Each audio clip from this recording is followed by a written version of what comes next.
In today's video, I have my best Trickster firepower build for Outriders Worldslayer. I was not expecting to be able to make this video this early, but surprisingly, this worked so much better than I expected at an earlier stage. So I figured I would make this video now, since I noticed a lack of Trickster build videos. So I was actually able to kill the trial boss being 10 item levels lower with no issues at all. And after that, I did improve the build even a bit more. So the build will give you great survivability, easy ad clear, and even easy boss kills, so basically all that you need. I will cover the main mods of the build that makes it so great, so you should have an easy time to get it going. Then of course also going in on all the optimal mods to make it the best Trickster build for Outriders Worldslayer. So starting off with the Trickster build's skills. So we're gonna be using Hunt the Prey, which teleports behind the enemy, and you also slow the enemy and receive a shield bonus while doing that, and you hit the enemy from the back, which is increased damage as well, which we get later from the skill tree. 3.5 second cooldown, so we can spam it quite a lot. These cooldowns that you're gonna see here though are impacted by my cooldown reduction, so keep that in mind. We got the second one, Borrowed Time. Receive a 18,000 shield and mark your location for 28 seconds. Trigger the skill again, will bend space-time and teleport you back to the marked spot. So really good for survivability when you proc it for the shield, and on top of that you can just press the skill again and get out of trouble. Only a 3.2 second cooldown as well. Then lastly we have Twister rounds. They make your bullet anomaly infused bullets that increase your firepower and just makes the damage so much better. Later on though, we're gonna go through a lot of synergies when it comes to the skills, but I think that's all you need to know right now. Moving on to the class tree, it is pretty similar to what it used to be, but let's just take a look quickly through it though. Close range weapon damage, we don't have an option. Here you can choose between reload or armor piercing. And we don't need to reload because we will have 100% uptime on our twisted rounds. So we're going armor piercing, increased weapon damage, shotgun master for increased damage and also more shotgun drops, close range weapon damage 15%, and then we go for 15% reduced cooldown on movement skills. You can go 20% critical damage here, but since we're not gonna hit much headshots at all, I decided to not go for it, and I chose another node instead. 15% close range weapon damage, into damage when you use a movement skill, which we are gonna be using movement skills all the time, so this is extremely good.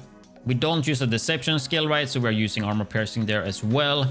And then we have a 20% more damage on back attacks, 8% more weapon damage, 15% more close range weapon damage, more weapon damage, and I actually go up here for the 15% decreased cooldown of movement skills. And then I decided to take the extra point here for weapon leech instead of going for the crit. You could do that as well.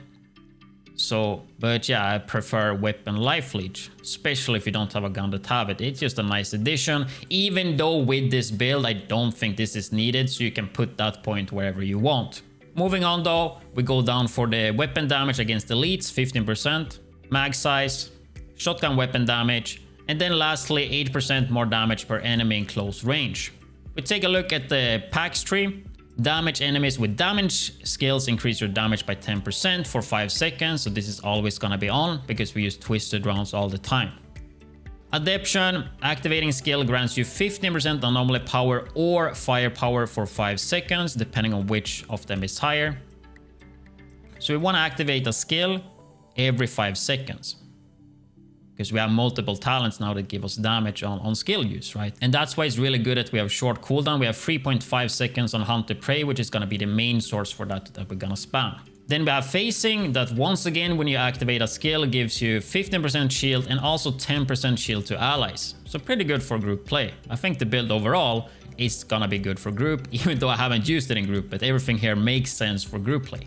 Then we have Superposition, which increase your damage mitigation against elites by 20% during and for 3 seconds after using a movement skill. So once again, we're gonna be super tanky against the elites and bosses almost all the time because of this. Then lastly, Special Tactics. That's the main reason we go here.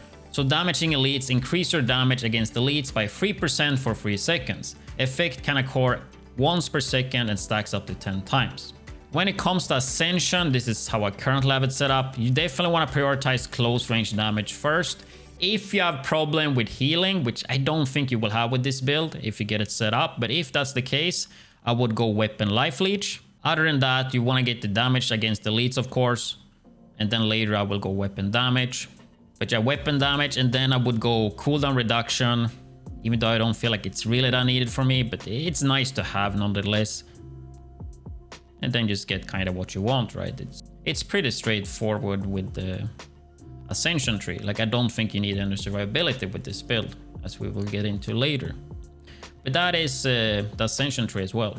Before we go into the gear mods and weapon mods, we're gonna go through the stats and the gear set I'm using. So stats wise, make sure you at least get firepower and close range damage on all pieces. If you can, you also want to have cooldown reduction, but that's a third priority. The gear set I'm using is Terminal Velocity that gives you up to 60% weapon damage when activating a movement skill. So in this case, Hunt the Prey and Borrowed Time will be the main source. Also when you roll, sprint, and when you have Borrowed Time active. I guess worth to note as well is that it does change your roll to a Phantom Dash, which is really freaking good. So now you know how the gear set works. So let's go through the gear mods and weapon mods, and then later come back to the pieces of the gear sets that are best to use. When it comes to the guns, I do prefer auto shotgun and especially the narrow version. If you get a pump shotgun with really good talents, you can use that as well, of course. But it doesn't feel that great in my opinion for ad clear, since it's less forgiving since it shoots so slow. My ideal boss killer weapon would be Omen because of the damage that also applies bleed, and on top of that a unique 30% damage amplifier, so you literally get everything from the talent. Since it does put bleed on the target, it does enable you to use gear mods with bleed amp damage as well. As a second talent, I would like Dimensional Rockets for its insanely good damage. As a third mod, there's a lot of stuff that works, but since I think Death Shield is the best legendary for Trickster, I wouldn't mind having a Death Shield because of it giving weapon life leech and close range damage. And honestly, Fortress does make you a bit tankier and it gives you a little bit of damage. So it's pretty good for Trickster since we are a close range class and we're gonna be taking more damage than most other classes. If we go pure damage though, I would love to get something like Noxious Spawns instead of Fortress because it does damage and add Toxic. So we could use Toxic amp damage mods like Euthanizer. Keep in mind, if you get a good gun and get a random status effect, you can add those gear mods for amp damage. For ad clear, I would run Omen as well, and if I get a Death Shield, I wouldn't mind running Fortress. Then a third talent, you want to have some area of effect damage, such as Damage Link, Stigmatized, or Nicholas Revenge that I'm currently running on my weapon. I'm actually not 100% set yet what I would like to use on the gun for ad clear as the area of effect talent, but that's what I've been running right now. But that covers the weapons. When it comes to gear mods, there are a few mods here that really makes this build work. So I will cover the mods that I think is a must-have and then go through the other ones that are also good, but the build could work well without them. So first of all, 3-piece Terminal Velocity set right. You want to get the mask and also the pants. At least they come with really good talents and the exactly stats we are looking for. Then you can either use the chest or the boots. I would personally recommend the boots because I believe for the best in slot scenario, there will be talents that will give you more damage than gun shield that are on the chest. But it's not bad for starting off the build though. Just make sure that you stay away from the gloves because they don't come with any talent that we want to use. Moving on to the gear mods and starting with the skill Hunt the Prey. You want to have instant reload because that will be our only way to keep 100% uptime for our twisted rounds really easy, and with a cooldown around 3 seconds it does the job so well. Then we also have Radiation Jump that gives vulnerability on the target you jump for that extra damage. Worth to mention as well is Weakening the Prey that gives you weakness to the target. So if you manage to get an item with a 12% weakness amp damage mod for example and you can't get rid of it, you can use that as well in combination. Then we have a few borrowed time mods, starting with Extermination Protocol that gives up to 30% damage to elite when borrowed time is active. Insanely strong, and since boss damage is the most important thing for trials, it's a must have. Then we have Death Shell that is really good for survivability, reducing up to 40% weapon and anomaly damage taken. Since we're gonna have an insanely high uptime on borrowed time, this will be up almost all the time as long as you can kill adds. You could swap this if you want to max out the damage only though, but it's just so good for survivability and it will make it so much easier to play. Then we also do have Gun Shield for 15% firepower, which is pretty good for damage, but there could definitely be better options for a best in slot build. Then we have Twisted Rounds, and I'm actually only using Strong Twist, which increase firepower by 20%. But those are the skill mods that I currently recommend. Now we get to some more generic mods though, starting with self-medication. There was a mod that wasn't that high on my list first, but after getting it on my chest and seeing how much survivability it added, since I spam so much skills, I just think it's way too good. Every time you use a skill, it will heal you up to around full. And it does also increase your max HP.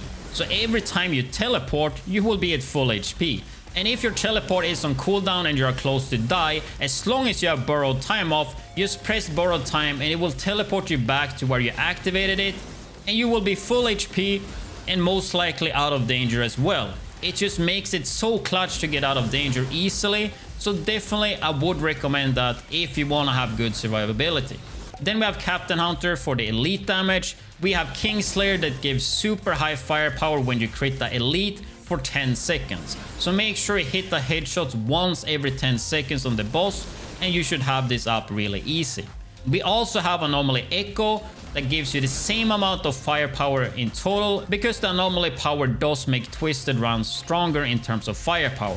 And since we're already spamming skills so much, we would have 100% uptime in this in most scenarios. Then we have Personal Space for the close range damage, and also Buckshot Shells for shotgun damage. Pretty straightforward. Lastly, let's take a look at some of the status amp damage mods. We're gonna prioritize Bleed because of the Omen weapon talent, and ideally for best in slot, we wanna get Noxious spawns for that toxic effect, so we can run the toxic mods as well. Keep in mind though, as I said earlier, if you get a random status effect applier on the weapon, just run the corresponding amp damage gear mod and it will work great. So yeah, for Bleed we go at least Tainted Blood for 16% bleed amp damage, and we also have Bloody Boost at 8% I believe. If you have both Omen and Noxion spawn, prioritize getting only Tainted Blood first, so you can make sure it can go Euthanizer for that 16% to toxic. Then you also have Virulent Compound that gives 10% toxic amp damage with an AoE effect. And then lastly, Radical Therapy for 8%, which is the same as Bloody Boost. But yeah, that covers the mod talents that I want to use. This is most likely a little bit more than 15 though, but you get some extra options, and I also told you what I think is a must-have for the build and stuff that you could swap out. So follow this and try to get the core mods for the build and fill the rest as best as you can. My build is not close to best in slot yet, because that will take hundreds and hundreds of hours. Like, the RNG is just crazy. Because if you didn't know, the third mod on Apocalyptic gear is not random. It is set for every piece. So for example, the chest will get Captain Hunter, and you can't get them as a third talent on any other piece. So it makes it really hard. So keep that in mind. So try to get at least 10 gear mods that are the best you want to have, which means you need to get a piece with at least one that's mandatory for the build. Then you roll the second one, and the third one, try to get something that is useful, right? If you can get best in slot, of course, go for that, but you really gotta see what you get on the third and then work the build around that. That's why I'm doing the build video this way, because it makes more sense. Because I don't believe every one of you watching are gonna play 1,000 hours or 500 hours or hundreds of hours to get the build going, you know? So yeah, get 2 good talents on each piece and a third one that helps, and go with that. So let's take a look at my current build. So as I went through the weapons before, this is what I have. It's been working really well for me for ad clear. We have the Death Shield. This is my boss killer, which is not perfect. So you got Fortress, Omen, and Death Ray. Death Ray is actually not too bad damage. Sadly, you have to ADS to get this to work though. I wish it would work when you shoot, because then it would be amazing. You could just run around, hip fire. It would be good for ad clear and everything. But sadly, that's just not the case. But it's better than nothing. Like ideally, I want to have dimensional rockets instead of death ray, and this would be so good. But that's the weapons I'm working with. Take a look at the gear. I actually have 4-piece terminal velocity. Starting with the mask, which is definitely a piece you want to have. I got Extermination Protocol, definitely want to have that. Captain Hunter as well. Third one is Dead Clock. I don't want to have that one, but it is a third talent that I get for free. So instead of having nothing, at least I do get more weapon damage with this talent. But that's definitely like an upgrade I want to get. Looking at the chest piece, I have Strong Twist here, and then I have a Gun Shield. And then we also have Self-Medication for that crazy survivability, and it's actually a talent that I really love with this setup. We got Instant Reload, so we can keep the bullets up all the time, right? Radiation Jump, and then third one, Adrenaline. This is probably the worst one I have.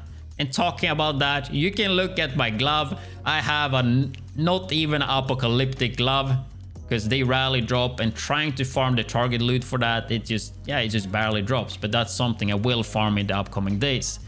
It's something I wanted to get fixed as well, but the build worked so good and people are asking all the time for the build, so I figure the build works so good, right? Might as well make a video covering it. Stats are good.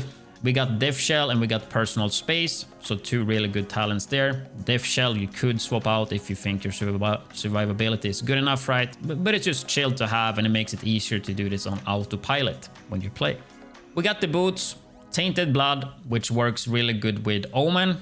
We have shotgun weapon damage increased by 12%, and then we have barrel roll, which is actually not that great. It's really low firepower for the level. Like something like Kingslayer gives you 120,000 firepower. Anomaly Echo would give you 125 as well, same as Kingslayer combined with the anomaly power, right? So definitely want to have something else. But then again, like maybe it's like 2.5 talents here, like it's not useless, like it's doing something at least. But yeah, in terms for upgrades though, I would like to swap the chest piece, because the chest piece comes with using the skill removes one of your random status effects, right? Which you don't want that. And Gun Shield, it's 15% firepower, but there are definitely better talents when it comes to that. So I want to have like a purple chest piece, I guess, ideally, or like another legendary one. And then I could add, for example, the 8% amp damage to bleed, or like add in, probably like for boss damage, I should add in actually Kingslayer. There would be good, because I see I'm missing Kingslayer. But we need the apocalyptic glove, and then we can get started with that. But yeah, that's gonna be it for this video. You can also catch me live playing it at twitch.tv/widdz, where you can also ask me questions in real time, or you can just comment on the video below. Make sure you subscribe so you don't miss the next Outriders video. And probably I will make an updated video if I manage to get this one actually more min-maxed, so you can see how that looks like. With that said though, I will catch you guys in the next YouTube video or on my stream.